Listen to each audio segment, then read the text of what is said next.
I was asked a couple of years ago, sorry about this, to write an introduction to a publication by U.C. Quayana, a great Guyanese who now lives in San Diego, California.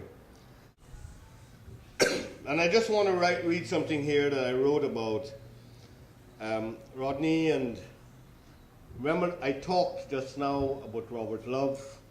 I talked about Dr. Scholes. I talked about or mentioned Edward Blyden. And I've made this argument many times that Rodney and Rodney's intellectual development belongs to that intellectual tradition. That you can't understand that. And his interest in Africa, this wasn't just something that came out of the anti-colonial movement. This was something that runs deep in black West Indian thought.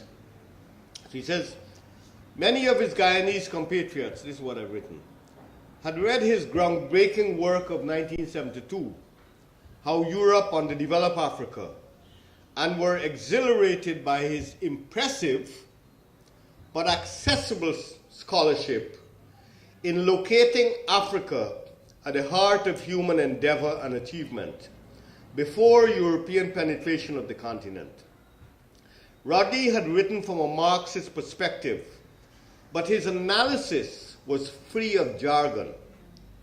And he provided Africans at home and in the diaspora with the reassurance that their ancestral land had not been out of step with the universal accomplishment of humankind in what the Grenadian T.A. Marishaw called Cycles of Civilization, which is an important document which I think everybody should read or should be a part of our scholarship in this country.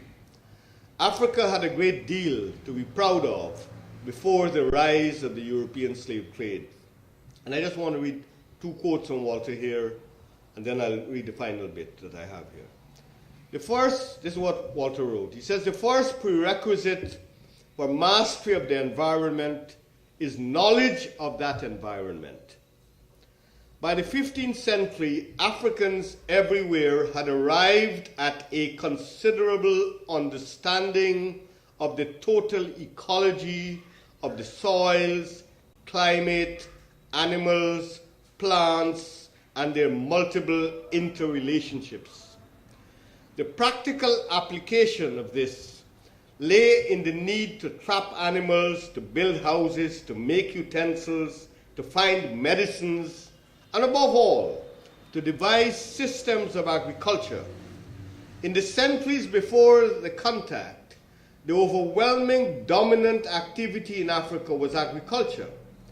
In all the settled agricultural communities, people observed the peculiarities of their own environment and tried to find techniques for dealing with it in a rational manner. Advanced methods were used in some areas, such as terracing, crop rotation, green manuring, mixed farming, regulated swamp farming, and so on. And he goes on to speak about wet rice culture, which was highly developed in Gambia, for instance. But his point was that those people who were enslaved were extremely fit and very strong. And that was the case because they came from societies where their agriculture and their access to basic foodstuff and a balanced diet had been long established within the African tradition.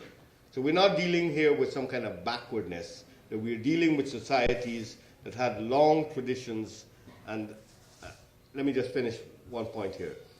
In his didactic manner, the way he taught, Rodney always believed that you mustn't just keep the history in the university.